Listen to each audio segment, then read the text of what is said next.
Hey, how's it going everyone? Today we're going to uncover some secrets in Starfield that you most likely haven't heard about. Hey, how's it going everyone? Today we're going to talk about a few secrets within Starfield that you most likely haven't seen. First and foremost, we're going to talk about maximum ships that you can store. Within this game, you're only able to store 10 ships only. But what if I told you that you can actually store 15? Yeah, it's definitely possible, and it's easy. I will say that this might be an exploit, but we'll leave that up to you guys. What we're going to do over here is we're going to head over here towards the ship technician. We're going to talk to him, and he's going to have a few things available. We can purchase some ships, or we can actually steal a few and then store them. It honestly does not matter.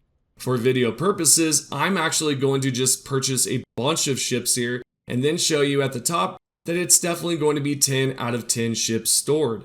As you can see, we have the Rambler, and then it's going to be 1/10, but of course I do have the rest of the ships available. So now what we need to do is locate a quest that does give us a ship. This can be anything from the parents quest, because eventually as you do visit your parents often, you will be given a ship that's called the Wonderwell. Kind of reminded me of the Oasis song, not gonna lie, such a good song. Anyways, continuing on here, we're going to then go back towards the technician, and if you check the top here, it's going to say 11 out of 11. Now, if you do wish to acquire more ships, then you do need to pick up some more quests that do give you ships as rewards.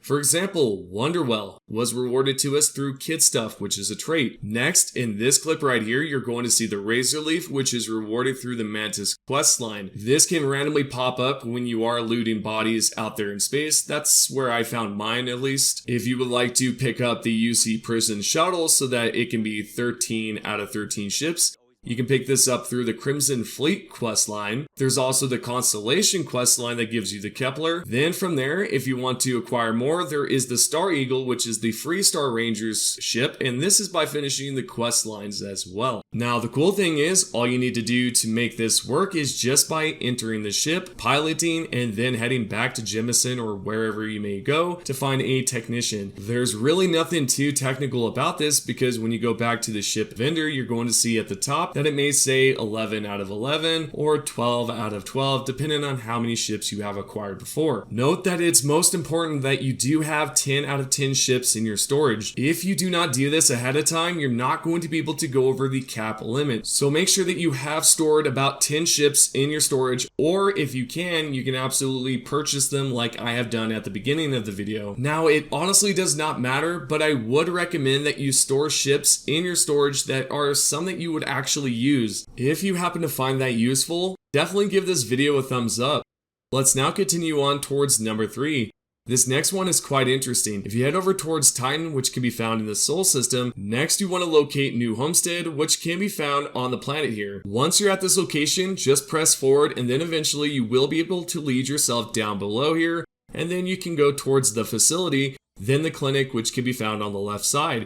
If the NPC is not here, do not worry. What you can do is just basically wait it out, and eventually she will pop up. We can now approach her, talk to her, let the dialogue run through. Choose the first option and then the second one. What's going to happen is she's going to give you a suit and a quest, but instead you can actually use this for something else. So in order to pick up this quest, we're going to choose the first option, then the second option. Once you've done that, you will then have to talk to her some more. She's just going to go on and on a few. Then we're going to choose the first option. Sounds frustrating. She will then speak more, tell you about the situation, and all you have to do is pretty much just agree with the plans. Now she's going to ask you that, hey, do you want to do this? And you'll just be like, yeah, I'll do it. Then from there, she'll hand over the suit. Check your inventory. You're going to receive a pretty cool suit, which is the monster costume. This thing is probably one of the best suits in the game, just for apparel wise, really. I mean, this thing's awesome. So what we're going to do now is we're going to head over towards the right side, which is going to be Porima. Now, once you are at Porima, locate the ship right ahead. This is going to be the unidentified ship. There is a quest line related to this, but if you do talk to the ship by hailing and just telling them, hey, I'm going to dock, then you're going to notice that there's going to be a group of people in this area that are just from Earth previously. Well, if you throw on the costume, you can check out the new dialogue. What are you? Wait, are just a human in some sort of strange suit?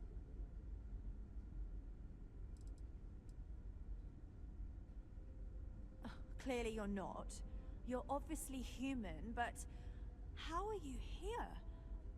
Perhaps we should greet our guest. If you're wondering what happens if you do not have the costume on, they pretty much just greet you the normal way, and here's an example.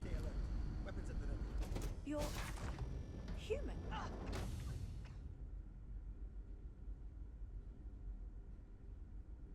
It's just that Moving onwards here, we're going to talk about the developers for just a brief second. The reason why is because someone discovered in their recent dev stream about a month or two ago, they were actually using an exploit within the game, which is the center ship exploit. Now, before I do show the image here, I just want to say something real quick. Mars is super buggy for me. I had to chase down my own ship vendor to just modify a ship. Ridiculous. Anyways, as you can tell right here on the screen, it's going to show the two developers side by side, as well as the three monitors. Now take a closer look at the middle screen here. You're going to see the center exploit right away.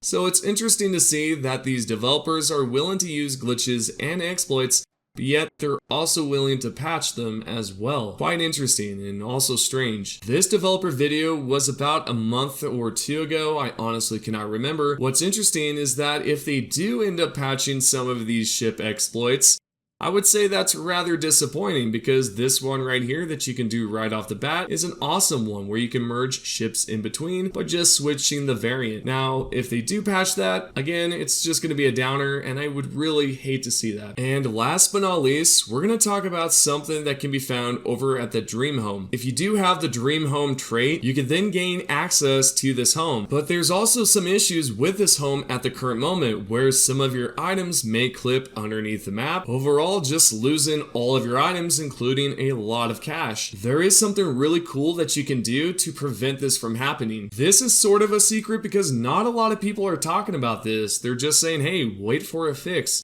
But sometimes that's not an option. What you can do is enter inside your home, make sure you pay the credits, of course, and once you're inside, just place down your items. Do as you please. Now, what I'm talking about here specifically is not the decorative items. What I'm talking about are the items that you're able to drop. For example, if I open up my inventory screen here soon, you're going to see a few items on the left side. We have several things that we can place down in this game, including various props, but what I'm going to do here is just drop a few resources. So with that being said, with these two items, I'll drop them. I'm going to hold them and then place them down at a certain spot. If the item that you have is clipping through the map or it seems a little weird, what I would suggest is that you just exit outside of the building, create a quick save, then load it back up. This should allow you to place down the items evenly. This way they're not going to clip through the map, or underneath the map I should say, overall resulting in a loss of items. This right here should help out quite a lot so that you do not lose your items. Make sure that you do this for each item that you do place down. So just drop it, go outside, save, load it back up, and then go back inside and place down your items. Hopefully that will help out quite a lot, and if you guys have any questions, please comment down below. I will be replying back within the first hour or two. Also, I want to give a huge shout out to everyone that's currently subscribed. So yeah, if you're watching, you're subscribed, and you have the notifications on, you're absolutely awesome, and I appreciate you so much. So with that being said, thank you again, and I will see you all in the next video.